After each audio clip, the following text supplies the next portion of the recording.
Rick, thanks so much for joining us. Guys, I've got Rick Moore with me here on the Advisory Board podcast. Rick is the CEO of ActionCOACH Canada, and he is a pretty star-studded guy as far as what he's done, his credentials. I'll give you a brief introduction to him in a second, but Rick, say hi to everybody. Hello, everybody. Thank you, Dave, for having me on, and it's a real pleasure. I look forward to this. Yeah, I can't wait. I really can't wait to tap into your brain a little bit here, Rick. So, guys, let me tell you why you should care what Rick has to say.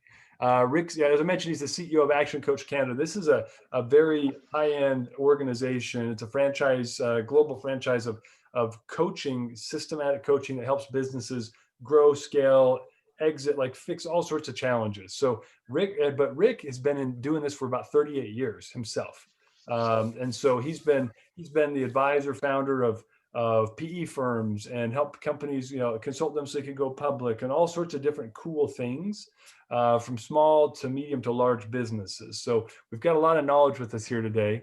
And he wrote a book called Scale Up to Sell, and highlighting a bunch of the blind spots that business owners have that make it so they can't maximize the outcomes of maybe an exit or growing and scaling their business. So, tons of knowledge. Rick, I don't want to belabor it too much because I'll probably botch it. Tell us a little bit more about yourself and tell us about ActionCOACH. Sure. Thank you. I came to this coaching world in a very pure way. It was, I've spent my entire career working with business owners, helping them right from the idea phase all the way up through, selling. And when after 32 years of doing that, we started a private equity firm. And it was at that stage, Dave, that I understood what side of the table I should be on. I really was on the side of the business owner. And I had this epiphany moment. We probably worked on, 15 different processes. And we were down to the final negotiation stage with this couple that had a great business. And we were talking numbers, and we'd gotten to know them, and I knew what their dreams were. After selling, they were going to go play golf and what have you. When we started to show them the best that we could put on the table for price, and we were being, as fair as we could be, and the husband turned to the wife and said, "You know what? If that's all we can get for this business, we might as well keep working."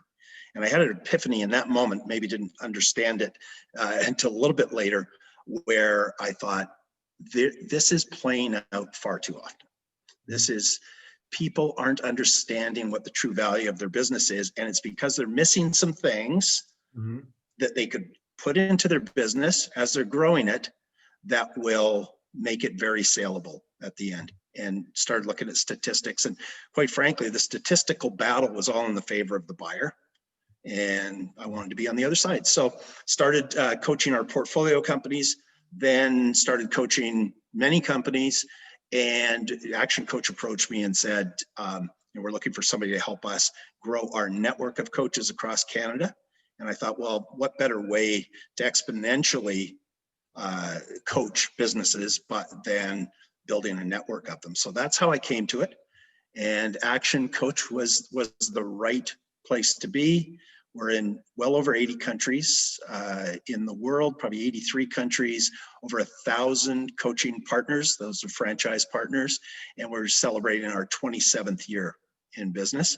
And in Canada, we've got a wide open canvas. We just have our 30th coach joining us.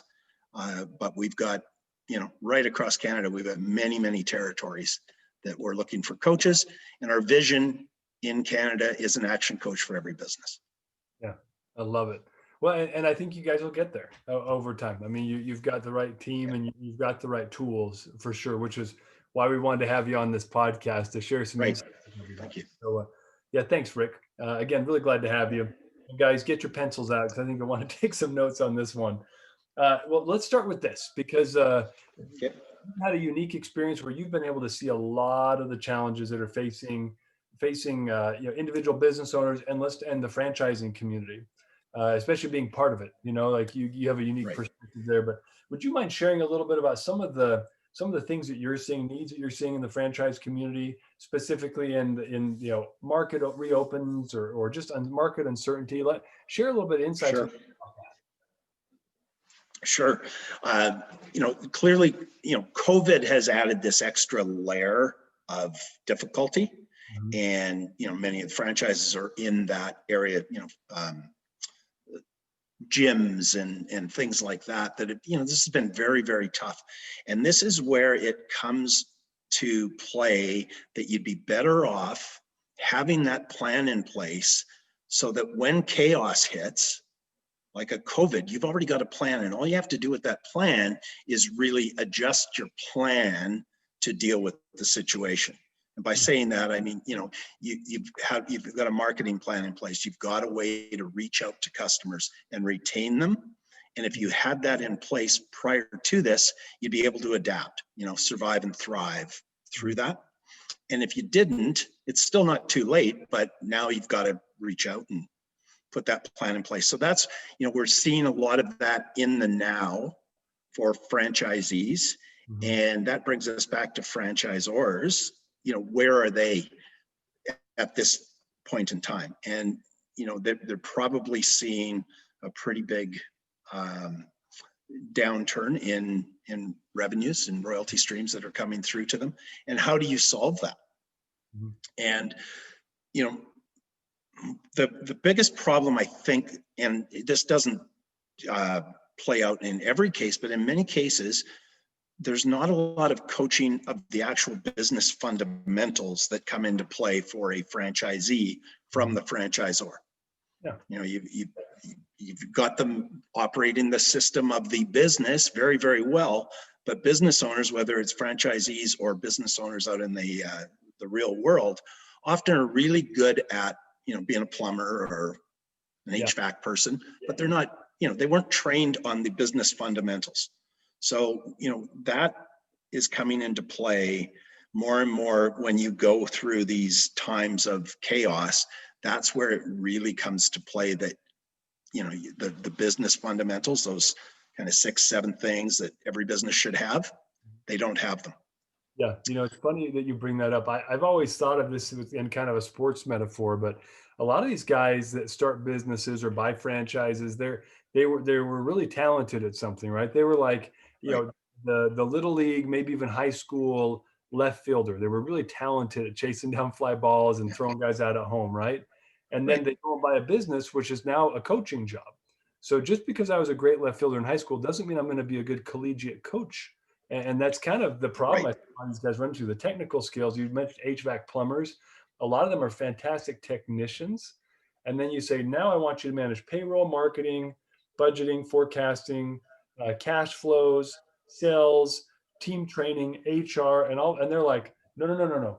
I know Yeah. very well how to turn wrenches and I know how to replace systems. And that doesn't mean they're not smart, but there are all these other Right. mechanics that they've got to learn. And if they can't, I've seen them flounder. Like you and I share similar client lists, I think, in some regards. Yeah. Yeah. Yeah, you bet. That probably leads us to a great point.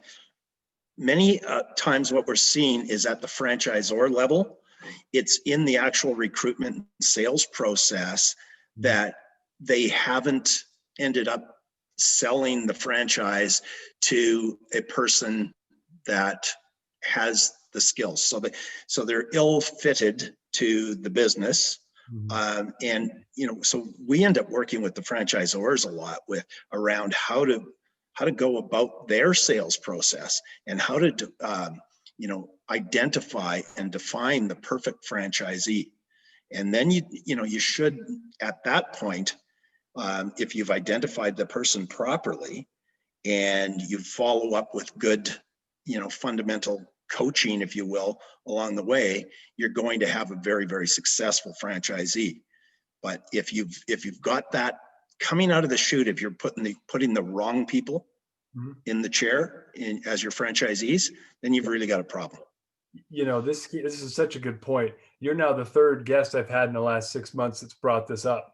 Coming from Jason McReynolds of Fran Metrics, Kurt Hurley, who's been in the industry doing marketing for a long time, FranDev marketing, FranDev sales.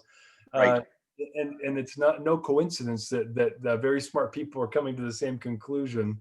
But I Yeah, see this a lot. Emerging brands, it's such a temptation just to say, look, let's bring them all in. We need revenue. We need right. revenue. Let's get up to 20, 30, 40, 50 units, and then we'll figure it out. But the opposite couldn't be more true. And I'll give you an Yeah. example. Painter One's one of our clients. Great organization. Their founder also is one of our founders. So we've got a deep relationship there. But he's been in franchising for 20 something years. He's also a Canadian, which maybe makes him a little brighter. I don't know. Yeah, he got his start up in Edmonton, actually, up in Alberta. Okay. Yeah, So not too far from you guys. But that's not too far. his model is, but far enough, the cold winter hinterlands up north of you. No shit. But his model is to grow very intentionally and carefully, and with mentorship for every new franchisee internally. So if you look at how long he's been in business versus how many units, you'd say, well, he's not really thriving as well as I think, but he knows exactly what he's doing. We talk about Sure. it all. Well, this year I want to add 12 units, and I'm like, Right. some guys might add, they might double. He's like, no, I just want 12, because he set up the metrics correctly on the back end, and he also knows Right. if he doesn't get the right 12 people, he might as well bring on 3 people, because they'll Right. be learning and causing mayhem and sapping resources internally. So he'd have to hire more people to support ineffective business owners. So Right. And I agree. You've got the more franchisees you bring on, the more people you need coaching those franchisees within your organization. yeah, And to do it too rapidly, it's just like in any business. Rapid growth in a business needs to be managed very, very carefully. So what we're doing as the ML here in Canada, when we're bringing on coaching partners, is it's a fairly vigorous process where that potential partner has to go through and build a business plan, present it to us, and prove that they've got the skill set to not only be a coach, but to grow a business, because we sell firms, coaching firms, and we want to know that. And by doing this, the quality of our partners is incredible. And we're able to go into areas and not have to worry that there's going to be a struggle. We want to build our brand across Canada, so we need the strongest people we can, and that should be the same in every franchise group. Yeah, what you're describing seems counterintuitive, I think, to some people. They think, no, I want to remove as many barriers as possible in this process so it's super smooth and easy. But I think there's a lot of wisdom in what you're saying about creating intentional, productive barriers so that you have checkpoints. That, I mean, even the nature of saying, create a business plan for me and submit that, I'm guessing you probably have people in your process that drop off at that point. They're like, I'm not spending 3 hours making a business plan for you. Is that a fair assessment? Yeah, we do. And, it saves everybody time and energy, because chances are, if you're not willing to put the time into that, then you're really not going to put the time into, what it takes to grow a business. And you're probably just deselecting early, which is, better for everybody, including that potential prospect. They've got to know whether they've got the passion to do this business or any business. And if you do have the passion, then putting, preliminary plan together that we've provided a, decent template for, shouldn't be something you don't want to do. Yeah, I agree. We do something very similar, even in our employment process, where we have people who apply. They need to take a couple of little assessments, take 5 to 10 minutes, but it's just enough of a barrier to find out who's just throwing a resume at me because they're applying, because they're on unemployment. Right. They apply for 10 jobs a week or whatever the rules are in the U.S. and Canada, but or who's seriously looking at this role and would be an intentional, well thought out and employee that will put effort into this. I mean, I like what you're saying there, Rick. Yeah, there's a little bit of a trend in our industry is that we don't just wait for the lead to necessarily come to us. We do a lot of thinking about who would make a great coach, and we do some reach out there as well. And that might not work for every franchisor, but it certainly works in the service side where you can identify some people that, hey, we know that demographic is well represented in the coaching world. Why don't we go and talk to them? So we're not afraid to do that. And, waiting for leads, then we're not beholden to waiting for leads. So. Yeah, I know of one group that does that. I'm pretty sure. Well, and I'm pretty sure from what I've discussed with some of their leadership team, but it's a multi brand in the United States, fairly well respected. But they do that. They've got kind of an electrical brand and a plumbing brand, and so they'll actually do some intentional recruiting and at least some very targeted marketing to specific owners to then bring them into the franchise brand to say, look, you're really good at, let's say, plumbing, or really good as an electrician, but you probably could thrive more if you had our system wrapped around your business practice. And they find a lot of that. That's a smart approach. Yeah, smart approach. The other thing to look at in kind of any service oriented area is what other service businesses would have a nice, where would coaching make a good sense to have bolted onto your existing practice? Yeah. An accounting firm that deals with small businesses. Why not have an Action Coach, franchise associated with that? Yeah, so, I could think attorneys, small business attorneys might be another good route for you guys. That's really smart. I'm glad you shared that insight. Let's pivot for a minute, because there are a lot of different areas of turmoil and challenge right now. Can you share some insights with me about what are some things you're seeing across your coaching network that are challenges in, let's say, marketing or even re-engaging old customers? Because there have been so many market shutdowns. Where are some challenges that you're seeing right now in those areas? Yeah, we're definitely seeing the results, with clients that we were working with already that had to shut down. Is how do you manage that? You've got a team working for you that you probably haven't been able to keep on. We would advise, if at all possible, that you keep them as engaged as you can somehow. Keep them on the payroll, because if you do have the right people, you don't want to lose them completely. Yeah. So there would be, maybe take them out of their job that they would do day to day when you were open, but is there some things that they can do from the marketing side, from the just keeping people engaged with you side of things? So I think that's the real big issue that people have. They've had either a slowdown or a shutdown in their business. How do you maintain the customers that you've had? How do you keep them coming back? And how do you keep doing what you were doing to bring new customers in the first place? And so if you to plan first, right? And if you've got a plan in place, then it's just making small adjustments to it.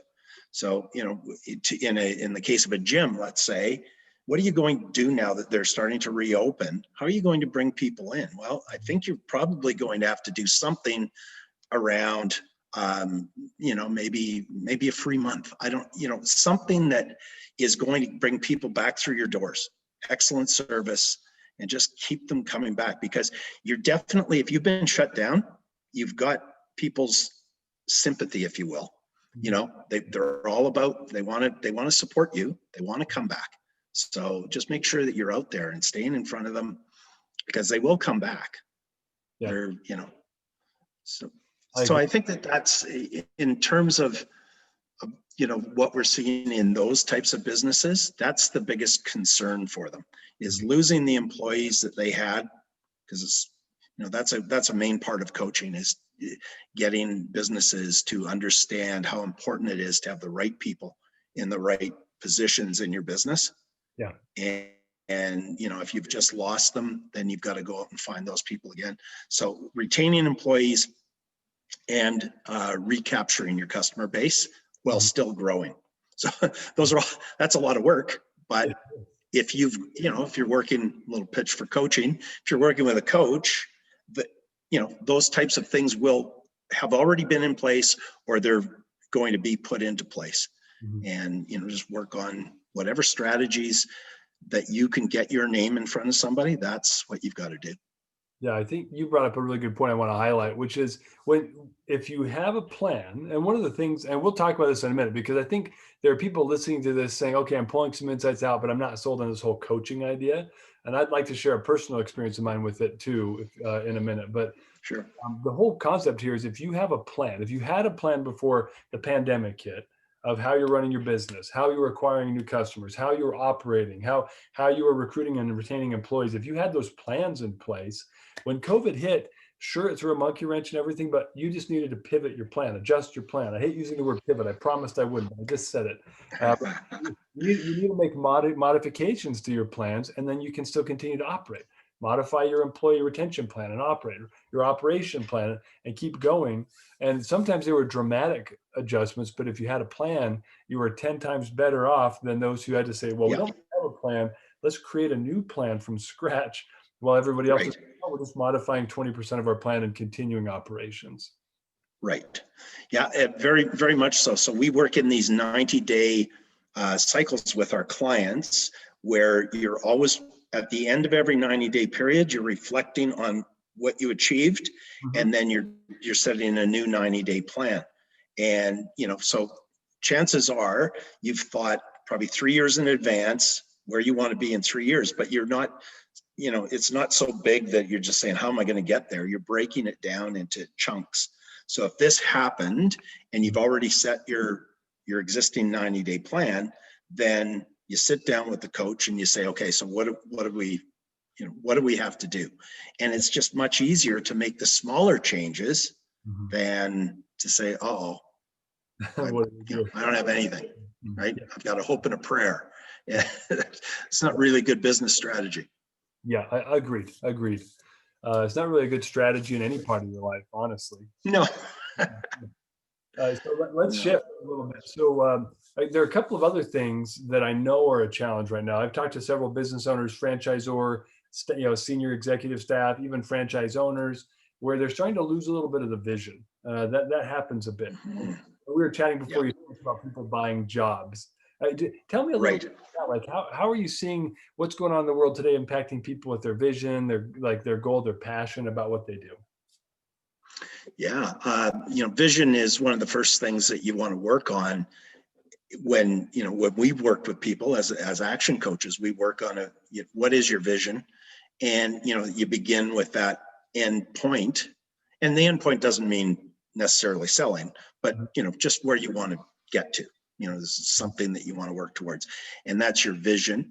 So during times like this, it's very, very easy for people that have a vision to, it just goes away because they're so mired in the woe of what might be happening with their business. Or on the alternative, there are businesses that are thriving through this and they're growing rapidly. Yeah. Well, growing rapidly, believe it or not, can result in business failure just as often as the other struggles of not generating revenues. But so the vision always has to be there, and it's always, that's why these 90-day cycles, and I would recommend that to anybody, whether they're working with a coach or not, is your vision's longer, but your 90-day cycles will keep you grounded towards, so what do we have to do this 90 days to get to where we want to be in that 3 year, wherever you've set that point, right? Mhm. Yeah. And so I would say the biggest thing is that people can lose sight of that very, very easily when either you get way too busy and you're growing and you're just hiring haphazardly Yeah.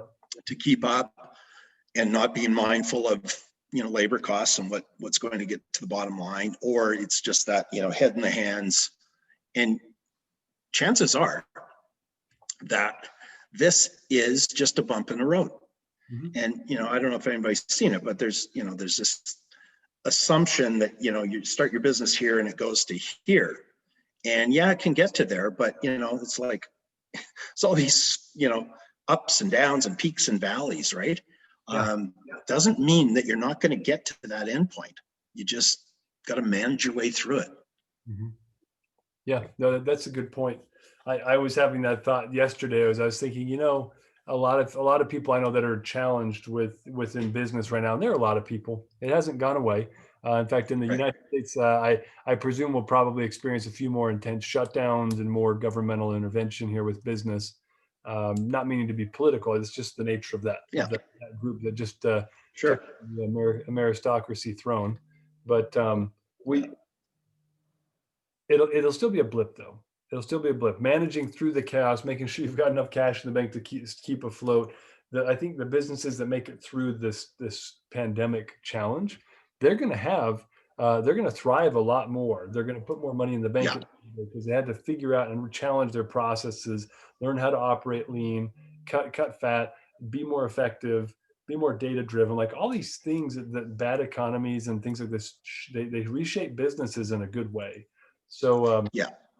as long as they don't lose the vision, because that's the whole part, the whole point of this. If you lose your It passion is. for what you're doing, you're going to maybe convince yourself to have a cruddy exit and then go get a job somewhere. Where if you just keep the vision of where you're going to be a year from now, Yep. then it's a lot easier to push through it.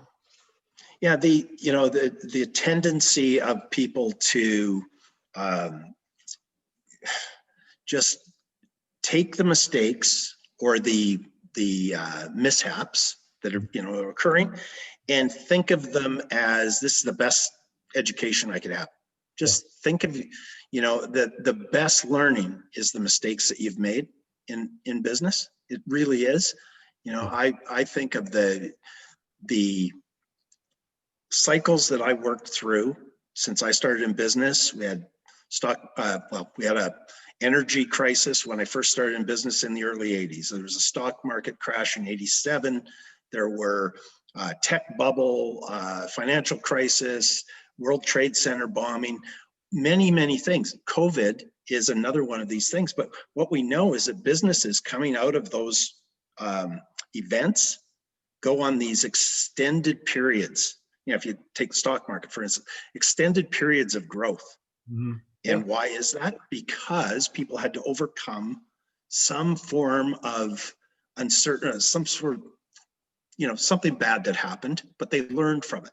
And you mentioned it, you get lean, you learn to operate more profitably. Mm-hmm. And then coming out of it, you can accelerate. Yeah. So I think that's the best way. We all need to look at things is very, keep the positive. Mm-hmm. I'm not Tony Robbins or anything, but just, look at things positively. We will come out of this, and our learnings will be better for the learnings that we have. Yeah, I love it. Well, yeah, I'm glad you brought up Tony Robbins. I love his work. He's got such a good mindset management system that he teaches. But that's mm-hmm. It kind of brings me to one of the questions I want to ask you about coaching, right? Because in some regards, he's kind of an emotional intelligence coach, a mindset coach. He hates the term coach, so he probably won't listen to this, so we can keep saying it. We're okay. There's a big reason why. It's a funny story. I've been to one of his 3-day events, and it was incredible. But he talks about it specifically, how there are a lot of people that kind of excuse the term, kind of bastardize the term coach, where you guys have it. Actually, the reason why that became a powerful term, why everyone's trying to emulate it, right?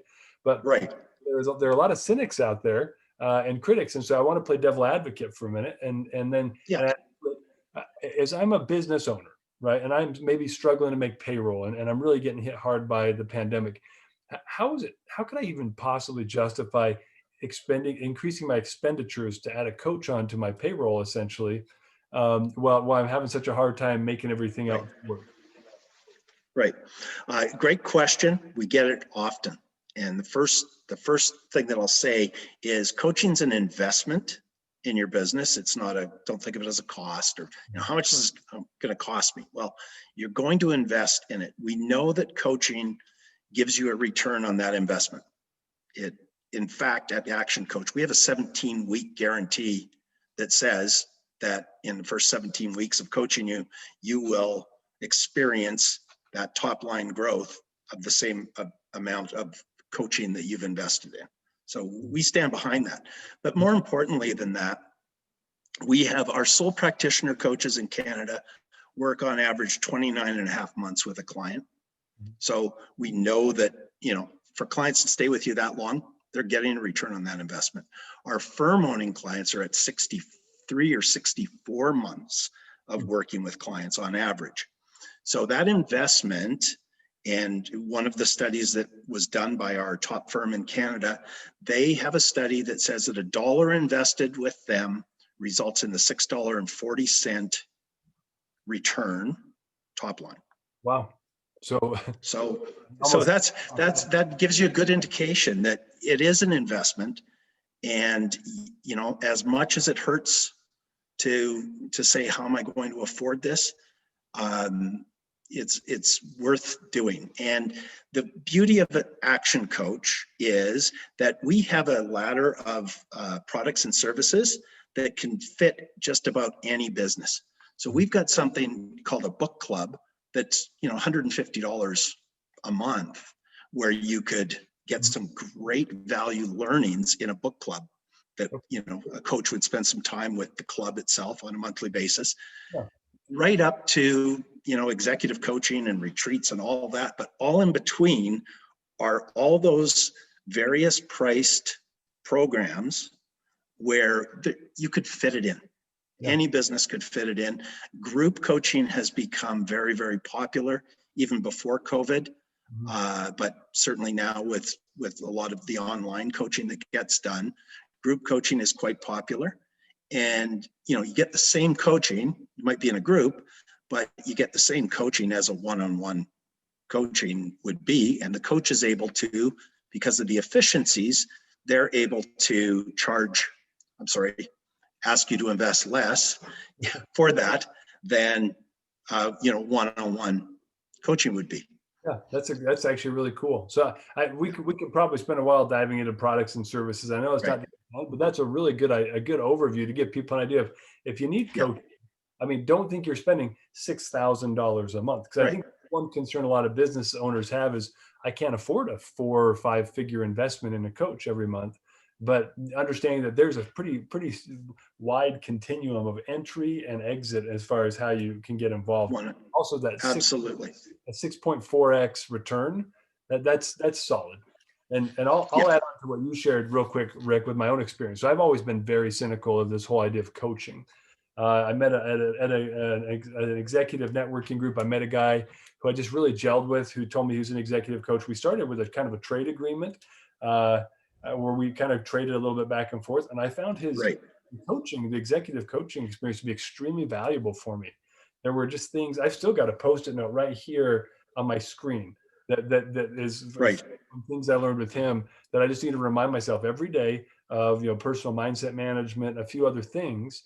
And also these practices that I learned that I thought, you know, I'm doing well, but this guy he'd run, you know, Fortune 100 global sales organizations with 400 people in them. And he's been a successful CEO, turning, you know, a technology company from about 4 million to about 16 million in revenue. Like, I just found a lot of value as kind of a confidant and also an advisor to say, hey, I'm working on this. And it's great. Let's break down your thought process. Let's break down the outcomes. And it was really powerful for me personally. The coaching and that experience that you had is very common. The coaching business is usually the coaches that come into it have been in those types of positions. So they're at that point in their career where they've done some really great things. Whether they know it or not, they've got this knowledge base that is, you know, that current business owners would crave. So I talk to people and I say, look, you've had a great career, and know it or not, you've got knowledge up there that you can monetize.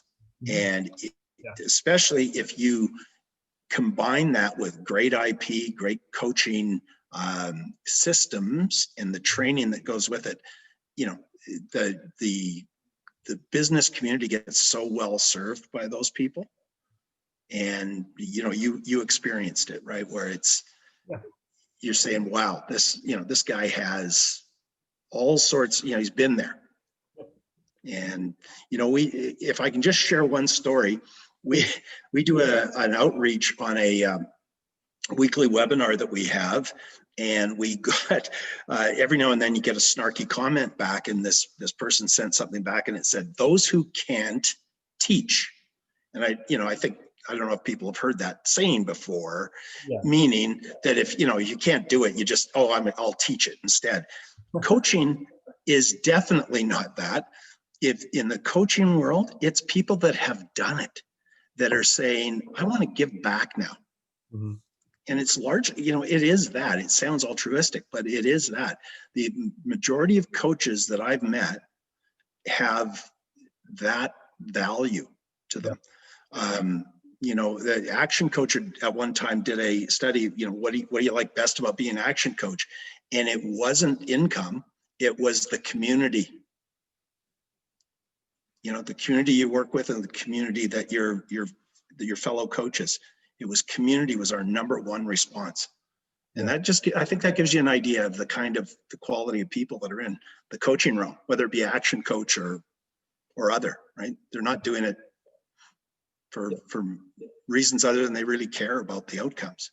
Yeah, no, I appreciate you sharing that. I'd actually love to tap into you for a couple of good, bad, and funny stories as we wrap this up. But I think this brings up an important point when we talk about coaching, and I want to bring it back into kind of focus with the franchisors and the franchisees.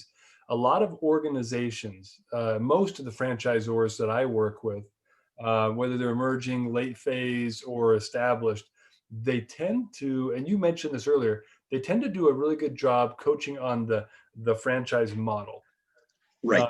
Which encompasses day-to-day operations Yep. management, and some of the basics about maybe hiring and recruiting and some marketing basics, but they don't have appropriate staff to do true mentoring and teaching and coaching across the spectrum of running a business. That's they're coaching on this, but running a business is this. And right. Tell me, if you don't mind, would you share a little bit of insight with us about where have you seen kind of that play out, where you've seen a lack or a hole? How have you been able to fill it? Like, or even just give some advice to franchisors? Sure. Is there you've seen this multiple times now, where they need to invest more, or their people need more help? Yeah, absolutely. So I'll just start by saying we had somebody in our system that was going through our recruiting process, and we were like 5th on the list, way down, and he wasn't even considering coaching. But as he did his validation calls with franchisees in the other franchise companies, he realized, wow, these franchisees really need coaching, and suddenly we were at the top of the list. So what ends up happening, what we see is franchisors often have, a coach, but they're either too spread out. They might have 25 franchisees that they're working with, and it's just very, very difficult. Yeah. Especially during times like this. And you're really coaching on, like what you talked about, not necessarily the things that are really important every day. So some of the I know it's an emerging trend in our business that franchisors are hiring coaches to work with their franchisees. So they work with the franchisor and they work with the franchisees. Mm-hmm. And whatever the one that I know of for sure splits the cost with the franchisee of having an actual business coach working with them. Yeah, tell me a little bit about results. I'm curious. You don't have to share names of brands or anything, but what have you seen in result from that type of an arrangement where the franchisor is helping to offset the cost of the franchisees now getting some true more expansive business coaching? Right. So the results are that the franchisor is more aware of the things that they should be looking for when they're bringing a franchisee on. Mm-hmm. So that's key. Going forward, and then because they're being coached themselves, they start to understand more about what their franchisees are going through. And now, if they're both getting the same coaching, they can relate better to them. And they can understand now when they're looking at results on a monthly basis and the trend, they can see a trend that's concerning to them. They'll know why that trend is concerning.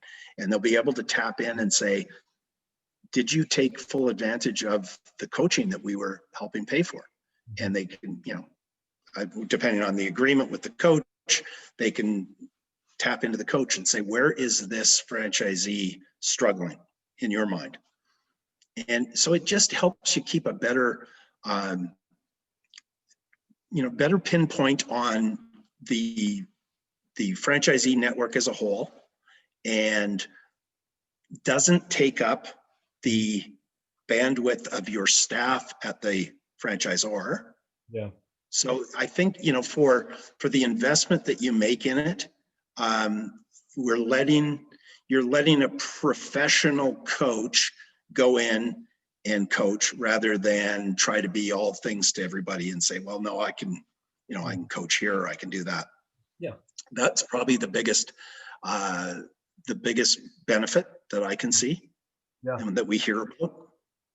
Good. To be fair, there are other methods, right? Like there's I'm going to hire enough staff in-house when you get big enough, but even then they've got, for a system of 200 units, they might have 4 or 5, maybe 6 coaches.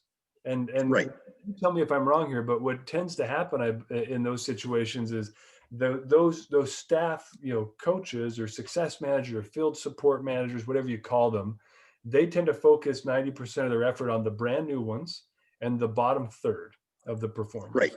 And right. So you've got the middle of the road guys and the top performers that get almost zero coaching. And the middle of the road guys is probably your lowest hanging fruit. I mean, they spend the coaching effort down on the lower third because that's your at risk potential lose.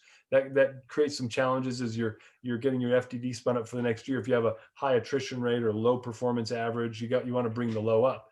And I feel like that middle group gets pretty neglected, and they probably need it the most and would have the biggest returns if they got more of the coaching. But absolutely.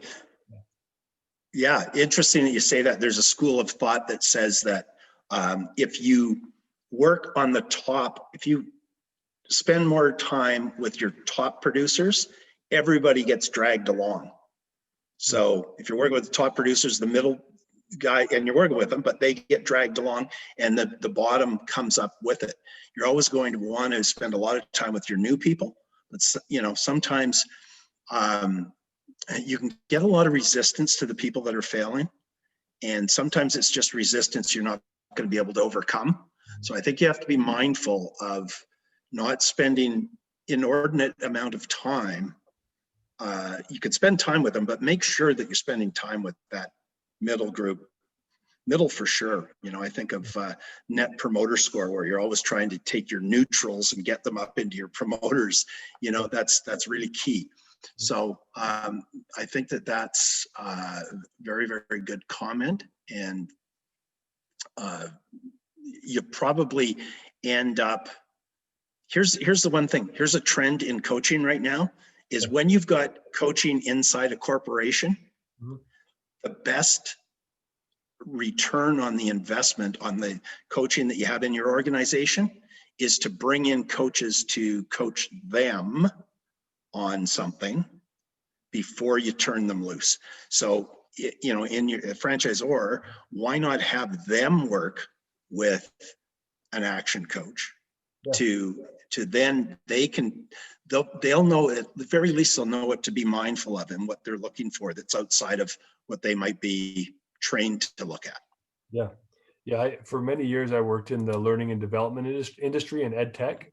And that was something that we rolled out a lot, was a kind of a train the trainer process. Right. We just found that you can't staff up enough to handle everybody. Let's say you started working with Authority Brands or Belfour, one of the larger groups. It'd be really hard for you to coach every single one of those locations across North America. But if you can coach and train the staff and give them the tools that they need to now effectively coach and manage, that you create scale. So that's a really smart approach, especially because franchisors, a lot of them operate on fairly tight budgets. Even though they might have 200 units, they don't have cash to bring on coaching for everyone. And so having a scalable approach like that, I can see that being a really good approach to solve the challenge. Yeah, most of what you would read these days talks about that as being the return on investment. The big corporations are looking at that. If we've got people internally coaching our internal teams, we need that return on that investment. We have to have it. And the best way is to have them professionally trained Yeah. Yeah. by somebody else. Because Yeah. that's overhead, right? That's overhead. And Yeah. if that overhead's not helping you in some way put more pennies in the coffers, then Yeah. you've got a bit of a business problem on your hands.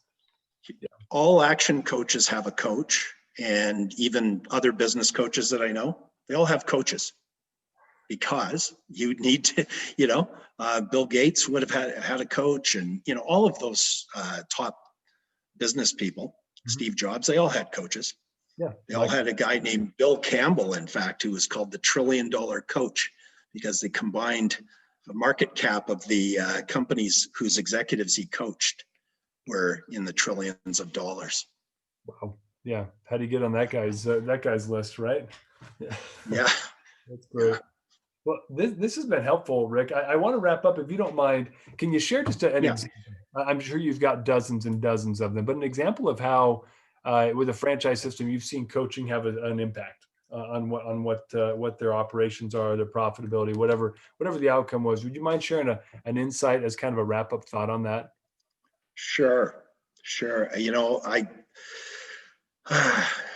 One that I think of is one that was really struggling, and they resisted every attempt on the basis of, how could we possibly afford to do this? Yeah. And so eventually it was, convince them to at least do any of the kind of free stuff that is out there within our system.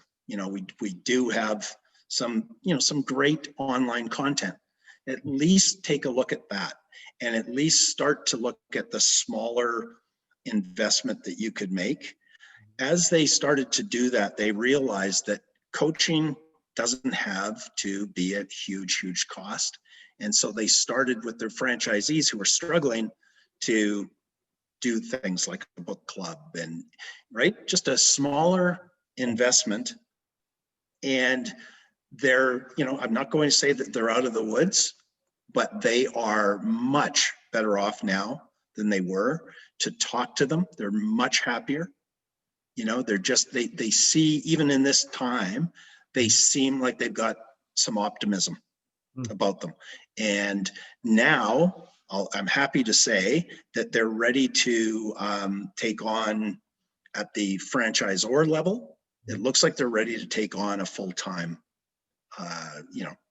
engagement with a coach, versus, they were doing some hour sessions and things like that.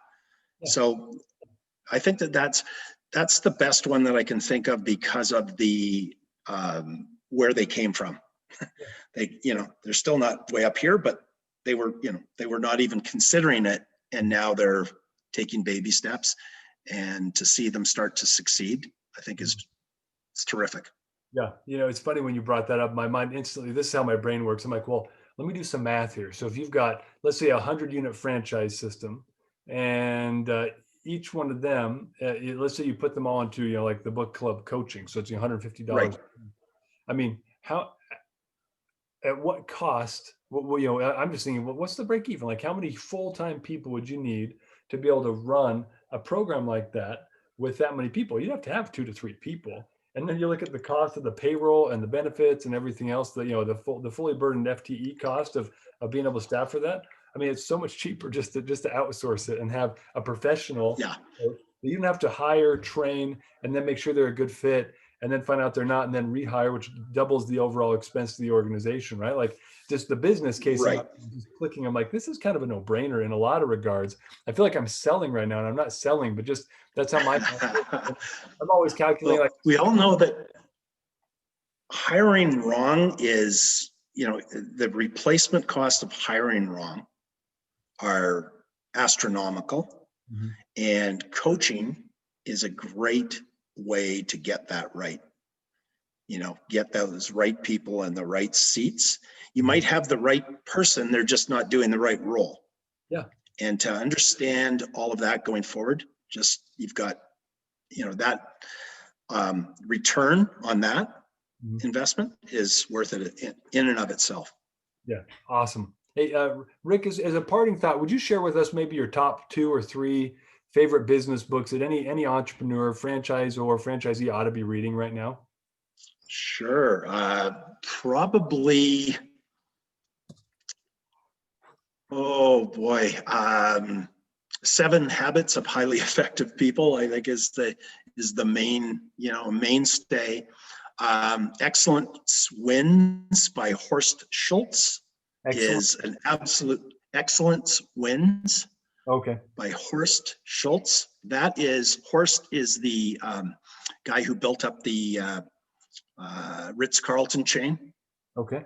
and they are known for their excellence. Yeah. And it is a great read. It doesn't take a long time to get through it. It's a great read.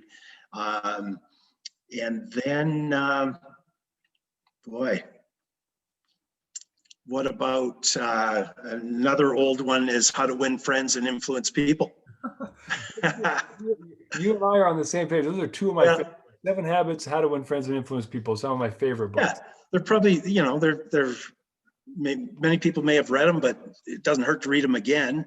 Mhm. As a matter of fact, I've got the 7 Habits out on my bedside table right now. Yeah. And, I've been through it a few times. So, but I think it's terrific. That's getting a little dog-eared on the edges. I've got Yeah. the Audible. I love the audio version of Dale Carnegie when he reads it himself. Right. Incredible. It's actually free. You can find it on like SoundCloud and YouTube. So the copyright must have expired now. But I mean, Yeah. like sitting down with your grandpa and learning how to be an amazing human. Like it's just an incredible experience. I love It that. really is. Yeah. And it's got all the old, all the old wording in it, in terms of how they talk about, the words for conversation are even different, but it's timeless. Yeah. I think it's 85 years now. It's been out there. 85. I can't believe it's that old. Yeah, that's great. Yeah. But timeless wisdom. Rick, Yeah. thanks so much. You've been fantastic. I mean, I took a couple pages of notes here of just things that I think will be very powerful for people listening to this. So thanks again for making. Thank you. Yeah, thank you, Dave. And anytime. I'd love to talk about coaching and franchising. And I thank you for the work that you do to have this podcast and the knowledge that comes out of it. So thanks very much. Oh, thank you. My pleasure.